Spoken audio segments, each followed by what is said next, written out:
ಗುರುಜಿ, ನೀವು ವಿರಾಮಕ್ಕೆ ಮುನ್ನ ಹೇಳ್ತಾ ಇದ್ರಿ, ಯಾರು ಬೈದು ಹೇಳ್ತಾರೋ ಅವರು ಒಳ್ಳೇದಕ್ಕೆ ಹೇಳ್ತಾರೆ, ನಮ್ಮ ಒಳ್ಳೇದಕ್ಕೆ ಹೇಳ್ತಾರೆ. ಯಾರು ಮುದ್ದು ಮಾಡ್ತಾರೋ ಅದು ನಾವು ಹಾಳಾಗೋದಕ್ಕೆ ಮಾಡ್ತಾರೆ ಅಂತ ಮಾತುಕತೆ ಮುಂದುವರಿಸೋಣ. ಖಂಡಿತ. ಇವತ್ತಿನ ದಿನ ಸಂಸ್ಕಾರ ಅಂತ ಇಟ್ಕೊಳ್ಳೋಣ. ಆ ಸಂಸ್ಕಾರದಲ್ಲಿ ನೀವೆಲ್ಲ ಕಲಿಬೇಕಾದ್ದು ಬಹಳಷ್ಟು ವಿಶೇಷ. ನಾಳೆ ಸಂಕಷ್ಟಹರ ಚತುರ್ದಶಿ, ಗುರುವಾರ, ಇವತ್ತು ಬುಧವಾರ. ಬುಧ ಮತ್ತು ಗುರು ಇಬ್ಬರು ಸೇರಿದಾಗ ಯೋಗ ಅಂತ ಕರಿತೀವಿ.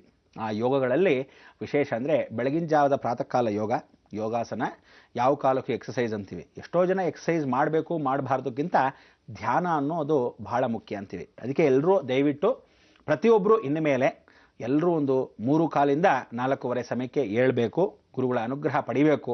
ಇಂಥ ಒಂದು ಕಾರ್ಯಸಿದ್ಧಿ ನೀವೆಲ್ಲ ಮಾಡ್ಕೋಬೇಕು. ಆದರೆ ಅದಕ್ಕೆ ಸಾಧ್ಯವಾಗದೇ ಇದ್ದರೆ ಕನಿಷ್ಠ ಪಕ್ಷ ಅರುಣೋದಯದಲ್ಲಿ ಬೆಳಗಿನ ಜಾವ ಪ್ರಾತಃ ಕಾಲದಲ್ಲಿ 4:15 5 ಕಾಲು ಈ ಸಮಯದಲ್ಲಿ ಅರುಣೋದಯ. ಅರುಣ ಅಂದರೆ ಸೂರ್ಯನು, ಅನು ಅಂದರೆ 2, ಉರ ಅಂದರೆ ತೊಡೆ. 2 ತೊಡೆ ಎಲ್ದಿದ್ದನು ಸೂರ್ಯನ ಕಾಂತಿಗಳು. ಆ ಕೆಂಪು ಕಿರಣಗಳು ಬರೋ ಸಮಯಕ್ಕೆ ಎದ್ದಿರಬೇಕು. ಜ್ಞಾನಶಕ್ತಿಯನ್ನು ಅಭಿವೃದ್ಧಿಪಡಿಸ್ಕೋಬೇಕು. ದೇವತೆಗಳಿಗೆ ಓಡಾಡೋ ಸಮಯ ಅಂತ ಕೇಳಿ. ಅದಕ್ಕೆ ವಿದ್ಯೆಯನ್ನು ಓದ್ತಕ್ಕಂಥ ಎಲ್ಲ ಮಕ್ಕಳು ದಯವಿಟ್ಟು ನವಿಲ್ಗೆರೆಗಳನ್ನ ಇಟ್ಕೊ ಅಂತ ಹೇಳಿದ್ದೀನಿ ಪುಸ್ತಕಗಳಲ್ಲಿ, ಜ್ಞಾಪಕ ಇದೆಯಾ? ಎಲ್ಲರೂ ನವಿಲ್ಗೆರೆಯನ್ನು ಇಟ್ಕೊಂಡು ಬೆಳಗಿನ ಜಾವದ ಪ್ರಾತಃ ಕಾಲದ ಸ್ನಾನ ಸಂಧ್ಯಾವನೆ ಪೂಜಾ ಪುನಸ್ಕಾರಗಳೆಲ್ಲ ಮುಗಿಸಿ ವಿದ್ಯಾಭ್ಯಾಸನ ಆ ಸಮಯದಲ್ಲಿ ಮಾಡ್ಕೋಬೇಕು. ಆ ಸಮಯದಲ್ಲಿ ಮಾಡ್ಕೊಂಡ್ರೆ ಗುರು ಅನುಗ್ರಹ ಜಾಸ್ತಿ. ಇನ್ನು ಮೇಲೆ ಹೇಳ್ತಾ ಇದ್ದೀನಿ, ಯಾವ ಕಾಲಕ್ಕೂ ನೀವೆಲ್ಲ ಇನ್ಮೇಲೆ ಬೇಗ ಹೇಳದೇ ಇದ್ರೆ ಸ್ಕಿನ್ ಡಿಸೀಸಸ್ ಬಹಳಷ್ಟು ಜನಕ್ಕೆ ಬರುತ್ತೆ. ಗ್ಯಾರಂಟಿ ಬರೆದಿಟ್ಕೊಳ್ಳಿ. ಎಷ್ಟು ಜನಕ್ಕೆ ಸ್ಕಿನ್ ಡಿಸೀಸಸ್ಸು, ಚರ್ಮ ವ್ಯಾಧಿ ಇದೆಯೋ ಇನ್ನಷ್ಟು ಹೆಚ್ಚುತ್ತೆ.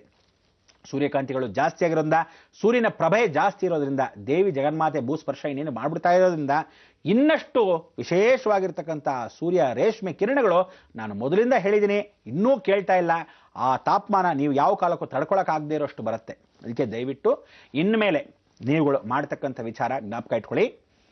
ಕರೆಕ್ಟಾಗಿ 3ನೇ ತಾರೀಕು ಅಮಾವಾಸ್ಯೆ ಬರುತ್ತೆ. ಇವತ್ತಿಂದನೇ ಜ್ಞಾಪಕ ಇಟ್ಕೊಂಬಿಡಿ.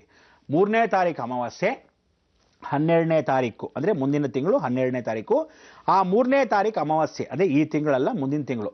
ಆ ಸಮಯಕ್ಕೆ ಕರೆಕ್ಟಾಗಿ ಎಲ್ಲರೂ ನಿಮ್ಮ ಗ್ರಾಮದಲ್ಲಿ ಯಾವ್ಯಾವ ಗ್ರಾಮ ದೇವತೆ ಇದ್ದಾಳೋ ದಯವಿಟ್ಟು ಎಲ್ಲರೂ ರಾಗಿ ಅಂಬ್ಲಿನ, ಮಜ್ಜಿಗೆ ರಾಗಿ ಅಂಬ್ಲಿನ ತಂಪಾಗಿ ಮಾಡಬೇಕು.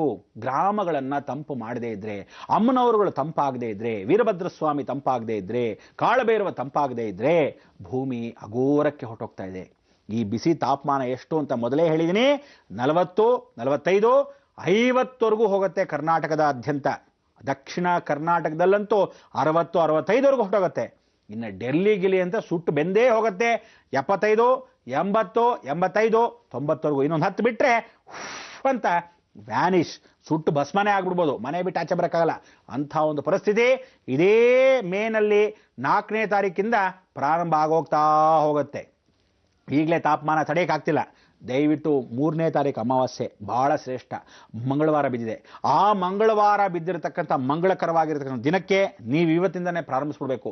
ಯಾರ್ಯಾರ ಕೈಯಲ್ಲಿ ಆಗಲ್ಲ, ಬೇರೆಯವರು ಕೋಟ್ಯಾಧೀಶ್ವರ ಯಾರಿದ್ದಾರೆ ದಯವಿಟ್ಟು ಹೋಗಿ ನಿಮ್ಮ ತಾತನ ಮನೆ ಗಂಟೆನೋಗಳ ಡ್ರಮ್ ಗಟ್ಲೆ ಅಮ್ಮನವರಿಗೆ ಕೂಳು ಅಂತ ಹೇಳ್ತೀವಿ. ಅಂದರೆ ಆ ಅಂಬ್ಲಿ, ರಾಗಿ ಅಂಬ್ಲಿ ತುಂಬ ಇಷ್ಟ. ಬೇವಿನ ಸೊಪ್ಪು ಹಾಕಿಡಿ. ಯಾಕಂದರೆ ಅದರಲ್ಲಿರ್ತಕ್ಕಂಥ ವಿಷಾಂಶ ಅಥವಾ ಯಾರಾದರೂ ಏನಾದರೂ ಮಾಡಿಸಿದ ಅಂಶ ಎಲ್ಲ ತಡೆಯೋಕ್ಕೆ ಅಮ್ಮನವ್ರಿಗೆ ಶಾಂತಿಗಳು. ಅದಕ್ಕೆ ಮಠಾಧೀಶ್ವರರಾಗಿರ್ತಕ್ಕಂಥ ಪ್ರತಿಯೊಬ್ಬರೂ ನಿಮ್ಮ ಮಠದಲ್ಲೂ ರಾಗಿ ಅಂಬ್ಲಿಯನ್ನು ಹಾಕ್ತಕ್ಕಂಥದ್ದು. ಅದಕ್ಕೆ ನೋಡಿ, ಯಾವತ್ತು ಶನೇಶ್ವರ ಕರ್ಮಸ್ಥಾನಾಧಿಪತಿ ರಾಗಿಯಲ್ಲಿ ವಾಸವಾಗಿರ್ತಾನೆ. ಇವತ್ತು ಸಿದ್ಧಗಂಗೆ ವಿಚಾರ ಮಾತಾಡಬೇಕಾದ್ರೂ ಅಷ್ಟೇ, ರಾಗಿ ಮುದ್ದೆ ವಿಚಾರ ಮರ್ತೋದ್ವಿ, ಕೆಟ್ವಿ.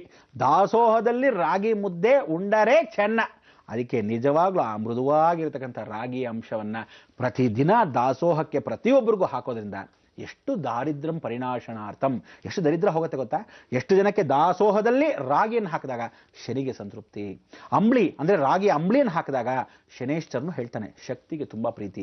ಅದಕ್ಕೆ ಅಮ್ಮನವರುಗಳು, ಗ್ರಾಮ ದೇವತೆಗಳು ಎಲ್ಲಿರ್ತಾಳೆ ಅವಳಿಗೆ ತುಂಬ ಪ್ರೀತಿಯಾಗಿರೋದೇ ರಾಗಿ ಅಂಬ್ಲಿ. ನೀವೇನಿಲ್ಲ, ಮಜ್ಜಿಗೆ ಕಲಸೋದು, ಸ್ವಲ್ಪ ಮಟ್ಟಿಗೆ ಉಪ್ಪು ಹಾಕೋದು, ಈ ರಾಗಿನ ಹುರಿ ಇಟ್ಟು ಹಾಗೆ ಮಾಡಿಕೊಂಡು ಬಹಳ ಚೆನ್ನಾಗಿ ರಾಗಿ ಅಂಬ್ಲಿನ ಮಾಡಿ ಎಲ್ರಿಗೂ ಸಾರ್ವಜನಿಕರಿಗೆ ಹಂಚಬೇಕು. ಎಲ್ಲ ಗ್ರಾಮದಲ್ಲೂ, ಎಲ್ಲ ಗ್ರಾಮ ದೇವತೆ ದೇವಸ್ಥಾನಗಳಲ್ಲಿ. ನಿಮ್ಗೆ ಅಕಸ್ಮಾತ್ ಗ್ರಾಮ ದೇವತೆ ಇಲ್ವಾ, ಒಂದು ದೊಡ್ಡ ಮರದ ಕೆಳಗೆ ಮುನೀಶ್ವರ ವಾಸವಾಗಿರ್ತಾನೆ, ಅಲ್ಲಿ ನಿಂತ್ಕೊಳ್ಳಿ, ಡ್ರಮ್ಗಳು ಇಟ್ಕೊಳ್ಳಿ. ಪ್ರತಿಯೊಬ್ಬರಿಗೂ ಸುಮ್ಮನೆ ರಾಮನವಮಿ ದಿವಸ ಹಂಚಿದ್ವಿ ಅಂತಲ್ಲ, ತಾಪಮಾನ ಹೆಚ್ಚಾಗತಕ್ಕಂಥ ವಿಚಾರದಲ್ಲಿ ಇಂಥ ಮುಹೂರ್ತದಲ್ಲಿ ಅಮ್ಮನವ್ರನ್ನ ಸ್ಮರಣೆ ಮಾಡ್ಕೋಬೇಕು. ಬೇವಿನ ಸೊಪ್ಪು ಚೆನ್ನಾಗಿ ಹಾಕಬೇಕು ಅದರೊಳಗೆ. ಅಂದರೆ ಡ್ರಮ್ಮಲ್ಲಿ, ದೊಡ್ಡ ಡ್ರಮ್ಗೆ ಒಂದಷ್ಟು ಕಟ್ಟು ಬೇವಿನ ಸೊಪ್ಪನ್ನ ಹಾಕಿರಬೇಕು. ಹಾಕಿದಾಗ ಏನಾದರೂ ವಿಷದಿದ್ದರೆ ಅಥವಾ ಏನಾದರೂ ಇದ್ದರೆ ಲೋಪದೋಷಗಳು ಅದೆಲ್ಲ ಸರಿತಿತ್ತು ಪ್ರಸಾದ. ಅದಕ್ಕೆ ಚೆನ್ನಾಗಿ ಕಲಿಸ್ಬೇಕು. ಆಮೇಲೆ ಹೊರಗಡೆ ಚೆಲ್ಲಿಬಿಟ್ಟು ಇದನ್ನೆಲ್ಲ ಪ್ರತಿಯೊಬ್ಬರಿಗೂ ಕೊಡ್ತಾ ಬರಬೇಕು. ಪ್ರತಿಯೊಬ್ಬರಿಗೂ ಕೊಡಿ. ಗ್ರಾಮದವರು ಅಷ್ಟೂ ಜನ ಎಷ್ಟು ಹಂಚ್ತಿರೋ ಅಷ್ಟು ಒಳ್ಳೇದು. ಇವತ್ತು ಅಕಸ್ಮಾತ್ ನಾನು ಹಂಚ್ತಾ ಇದ್ದೀನಿ ಅಂದರೆ ಇನ್ನೊಬ್ಬ ನಾಳೆ ನಾನು ಹಂಚ್ತೀನಿ ಕಣ ಅನ್ಬೇಕು, ನಾಡಿದ್ದು ನಾನು ಹಂಚ್ತೀನಿ ಅಂತ. ಹಾಗೆ 3ನೇ ತಾರೀಕಿಂದ ಪ್ರತಿಯೊಬ್ಬರು ನಿಮ್ಮ ಗ್ರಾಮದಲ್ಲಿ ಎಲ್ಲರೂ 3ನೇ ತಾರೀಕು ಹಂಚಬೇಕು. ಭೂ ಸ್ಪರ್ಶ ಮಾಡ್ತಾಳೆ, ಭೂಮಿಗೆ ಇಳಿತಾ ಇದ್ದಾಳೆ, ಭೂಮಿ ಮೇಲ್ಭಾಗ ರಂಧ್ರಕ್ಕೆ ಸೋಗ್ತಾ ಇದ್ದಾಳೆ.